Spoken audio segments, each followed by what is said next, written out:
No tšau, pikk eetrivaikus on nüüd läbi saanud, et tulime jälle siia Haapsallu West Coast Motorsporti Vaheri juurde, kuhu me ka iga aasta siin nüüd tulnud oleme, et osaldame oma autot tema kätte, et kõik see fäbi osa ja custom tööd. Et teeb need väga hästi ja tuleme ka iga kord siia tagasi. Et praegu siis põhimõtteliselt on seis siuke, et eelmine aasta meil pooleli, tegime mingid etapid ära, aga siis kogu see algus oli niivõrd nurgeline, et väga nagu ei olnud huvi seda edasi sõita niisugusel kujul. Et otsustasime, et müüme auto maha ja tuli ka üks pakkumine niimoodi, et auto ei olnud isegi veel müüki läinud ja andsime selle auto ära, et läks ta siis Belgiasse. Ja peale seda siis otsustasime, et võtame uue kere. Ja isegi positiivne on sellest, et nullist ju alustame. Ja seda me ei ole varem teinud. Viimased korrad on kõik olnud, et hakkad kellegi tööd nagu üle tegema, mis on tegelikult kõigepealt teed nagu asjad nagu enam korda. Siis üritad nagu saada sinna joone peale ja siis sealt edasi, eks ju. Parandad kellegi asju, siis hakkad eitama. Et nüüd on see, et lihtsalt nii-öelda puhas leht ja nullist. Ja. Et lähme vaatame meie puhast lehte siis. No lähme vaatama. Ja siin ta on. Palun. Tegelikult see on natuke liiga puhas, lähme vaatame natuke paremat lehte.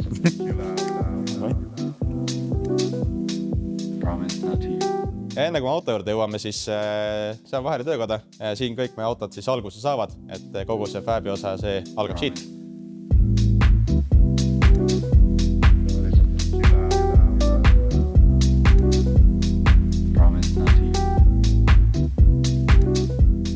Ja Vaher võib nüüd siis rääkima hakata, mis ta siin täpsemalt teeb. Kõike teen. Kõike, mis sa tahad, ma teen ära. Alguse teeme siin, aga ma tea, see ei lõppegi kunagi vist. Ikka toob tagasi. Lõpuks tuleb ikka tagasi. Läheb katki, siis tuleb tagasi, vaata. Ja. See on siuke endless loop. See lihtsalt jah on loopi peal. Aga põhimõtteliselt ma teen siin jah kõike, et fäbitöö enamalt, puurid, summutid, väljalaskesüsteemid, sisselase. No kõik mingid turbotamised, kõik asjad ja põhimõtteliselt jah. Ükskõik mida vaja on põhimõtteliselt. Ja teoreetselt küll jah. Kui on vaja asja tellida, saan ka tellida. Jah, mingid tuuniuppe kõike saab. Et see eelmise Nissanil ju võtsime ju kõik ju tegelikult. Siis on terve auto vist jah. Terve auto, põhimõtteliselt jah. Sa nüüd räägid kollasest, on ju? Ja ma räägin kollasest jah. Ja tore koht on jah. Iga, et see on taskuid kergendamas kogu aeg. Me saa valetad, ma teen tasuta kõik sul. Seda ära sisse pane.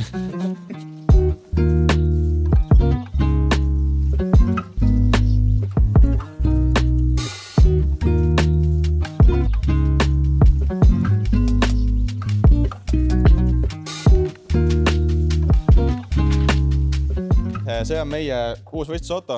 Tegu on 2022 aasta Toyota GR86-ga, mis on ühtlasi ka suure tõenäosusega Eesti kõige uuem drifti auto oma tootmisaasta poolest. Et plaanime sõita nagu ikka pro-klassi, et proovime siis nii-öelda nüüd sõita autoga, millega hakkama ka saame äkki. Et läheb siia kõik uus külge, teeme ta nii, nagu ta minu sisetunde järgi võiks olla, et südameks on LS3 alublokk 6,2 liitrit ja ühtlasi ka on ta minu nii-öelda unistuste drift build võiks öelda. Et teine variant oli meil muidugi ka laual, et oleks S15 teinud, aga lihtsalt see tooriku hind oli nii juba, et väga polnud huvi seda teha, ütleme nii, ja seda uut toorikut saada on suhteliselt keeruline ka. Et see auto tundus igati mõistlikum, uus kere, kõik tükid on juba lihtsasti saadavad ja selles suhtes igati nagu mõistlikum. Ma ei tea, hakkame kuskilt pihta. Väliselt on siis Soomest tulnud bodykitt, JTK teeb seda bodykitti. Esitagatiivad on siis Flexifiber, tagastange oli ka vist. Tagastange oli ka. Et see on siis hästi nii-öelda venib ja vastupida materjal. Et võtsin mingid põhidetailid, mis võiks juksed olla, võtsin nendest. Ja stanged, või esistange küllekarbid ja kapott on siis fiiber ja uksed on tavaline tehasplekk. Et praegu võtsime siukse valiku. Ja mis ei ole ka tegelikult raske, sest et kui sa võtad näiteks katuse või originaalkapoti, need on alumiiniumist ja need ei kaalu ka nagu mitte midagi. Et ma võiks julgelt öelda, et see tegelikult see alumiiniumnahk kaalubki analoogselt palju siis see fiiber. Samas kui mitte isegi vähem, lihtsalt hinna poolest oli mõistlikum nagu see võtta. Et seda küll. Auto tuli siis USAst, võtsime ta täitsa pulkadeks kodugaraažis mul, et täitsa paljaks kereks. Läks ta kõigepealt kerepinki, kuna ta ninakõksuga, et raami osa oli seal ees veits pihta saanud. Käis ta sirgestamises, läksid kõik uued tükid külge, kõik see ninaraami osa, see on uus ja jäi ta meil originaal ninaraami peale, et siis tundus kõige mõistlikum lahendus, et neid tulebräketid ja kõike kinnitada on nagu palju lihtsam. Et tagant lõikasime selle sabase maha, et sinna läks toruraam et tuleviku valmidusega siis, et mingid radikad või turvapaagid või asjad mõelda sinna. Et praegu meil jääb kütusesüsteem ka siis... Suhteliselt siuke originaalpaak sisse, raadiumelement ja PDFE, AN, kõik. Et etanoli valmidusega selles suhtes, saab nagu ümber lülitada nii-öelda. Just, et ei pea midagi vahetama. Et kõik asjad on sisuliselt off the shelf nii-öelda bolt-on asjad, et nii palju kui võimalik, et seda customit võimalikult vähe oleks. Kuigi mingid asjad siin ikkagi jäid, et sillad ala lootsime, et ei pea nagu modima, et saab lihtsalt selle WiseWapi conversioni külge. Aga lõpuks ikkagi need käpad lihtsalt ei istu füüsiliselt sinna. Et tuli mingid plaadid sinna juurde panna. Et mingid siuksed väiksed nüansid on, aga üldiselt ikkagi kõik on nagu bolt on. Ja põhimõtteliselt kere poolest ei olegi muud, kui ma lõikasin üleliigse ära, mis siin oli. Tegin puuri sisse, siis puuri paberit tegime ka, sellega saime asja korda. Siis võtsime sillad ette, mõlemad sillad on ees, niikuinii sul tuli nii-öelda siis rack relocation ehk siis BMW rooli latt ja ette, mis omakorda siis tähendas seda, et originaalkarteri sellele enam ei istunud. Et siis sa tellisid uue karteri sellele. Me üritasime muidugi tagakarteriga seda saada, see oleks nagu ideaalne lahendus. Aga see oleks aga see lihtsalt ei mänginud välja. Jah, see oleks täitsa tuppa läinud. Et läks siis Nissan S13 esikarteri kitt Drift HQ-st. See oli siuke asi, mis istus plaks külge ja toimib. Ja minu mõelest see oli isegi GT86 karteri kitt, sest et originaalis on ju roolilatid neil taga tegelikult ja ta istub sinna kohe nagu. Aga meil läks see natuke kitsamaks. Ja mootori poole pealt ilmselt jääb siis põhimõtteliselt stokk, et võib nii öelda, ma arvan. Peaaegu nuka vahetame välja, teeme mingisuguse väljalaske, et ta siin nagu toimiks otsast lõpuni siis. Kütus, nagu sa ütlesid, jääb tankla. Siuke võimalikult lihtne lihtsalt, et võtita sõida. Et jääbki NA, et ei lähe mingit turbatega midagi veel siia peale. Põhivõtmesõna ongi tegelikult, et ta jääks sul võimalikult lihtne. Töökindel. Juba tegelikult siuksed mustreid nagu näed, et kasutatakse ju originaal ninajuppe, et originaal armatuurid ja kõik on ju tegelikult suht siuke, et ei tehta nagu nii palju customit. Et seal on oma pluss. Et see ongi ilmselt see point, et võimalikult palju oleks originaali lähedast ja lihtsat ja kerged lahendusi nii-öelda. Et see oligi kogu see point sellel autol. Et kui nagu oma käe järgi teha, vaata, see on hästi hea, saad kuskilt nagu alustada mingid asju teha. Käigukast BMW diisel nagu ikka. Sidur jäi nüüd küsimärk? Sidur peaks kuskil 700-800 newtonmeetrit kinni pidama väidetavalt. Et selle stokiga võiks kannatada. Ma arvan ka, et võiks kannatada. Ja tagasid läks siis WiseWap. Full WiseWap on sul igal pool. Isegi kässar on sul WiseWap, eks ju. Täisring PC, mis ta on PR, HR. Mitte see PR, vaid see järgmine. Ma küll nime osas jään vastuse võlgu, aga see järgmine osanaga selle reservooriga. Tagasillas on 65 differ ja täitsa custom veoväll WiseWapi poolt. Ehk siis siuke suht koht beefi lahendus, et võiks see murevaba olla, et ei pea seda klatskiki kartma.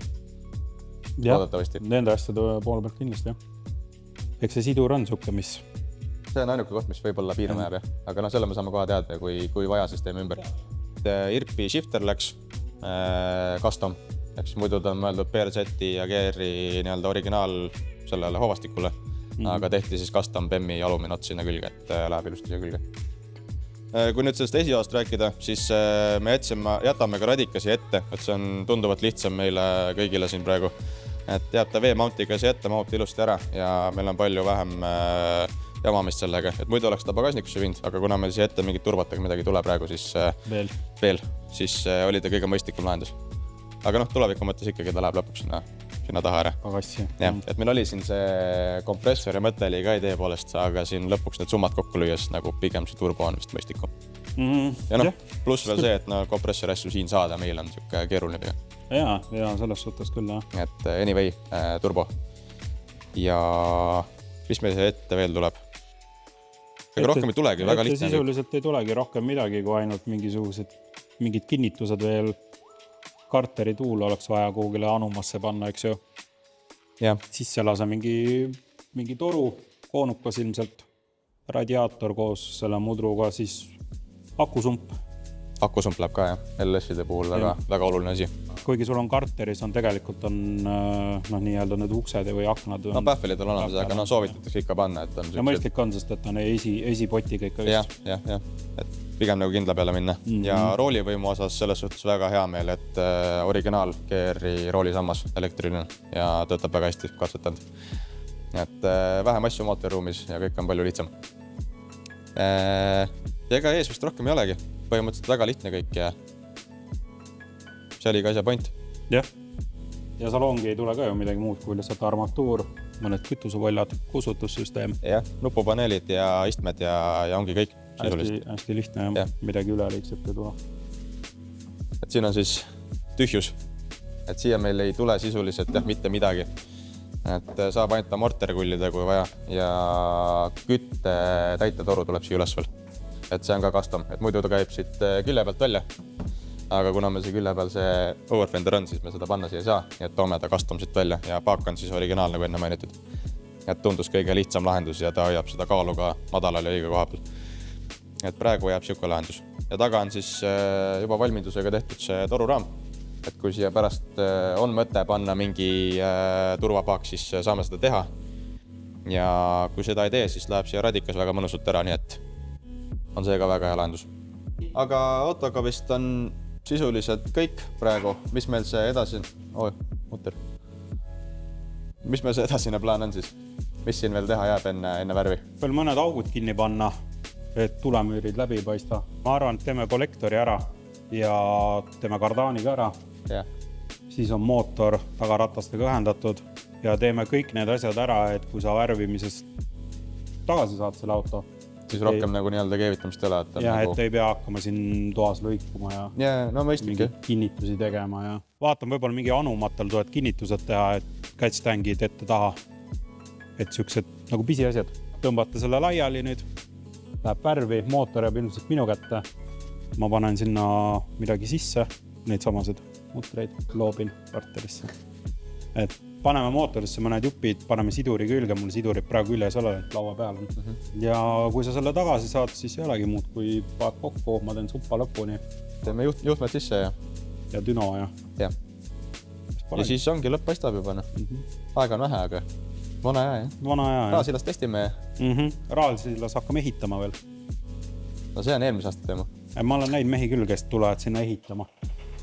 Nüüd olime meie vist, mul on siuke tunne. Ei ole hullu midagi, ma arvan, et kui siin kambaga peale lennata, et siin ei ole midagi.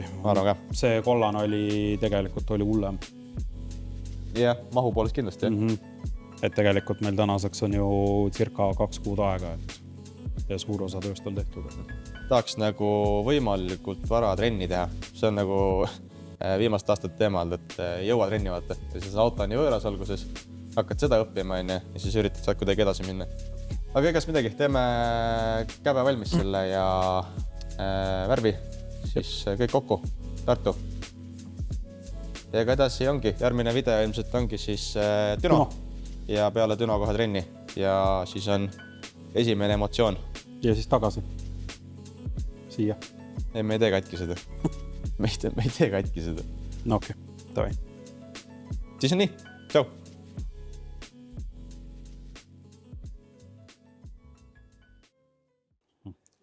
Mis sa teed seal? Ta filmib neid, vaata, hooaja lõpus neid kuradi. Blooperid või? Blooperid, jah. Võib nagu järjest neid blooperid välja panna, ega siis midagi asjalikku ei tule. Ma pean nagu päris rääkima. Ja sa ei pea mitte midagi rääkima, sa pead mõtlema välja, mida sa räägid. Ma pean väljast alustama üldse. Ma ei ole valmis veel. Kuidas see esimene sõna üldse olema peab? Kuidas sa tavaliselt on? Kas sa ütled tšau? Tavalause siis kõigepealt ütled hello, vaata. Simon Summerland. Me oleme prügist nagu stokilaadse teinud ja sealt on driftika teinud, vaata. Ja ta liigub paremas suunas, selles suhtes. Nagu suund on õige? Suund on õige, jah. Eetrivõikus on läbi saanud. Oleme siin. Jälle. Eelmine aasta jäime poolikuks. Pill oli räme perse.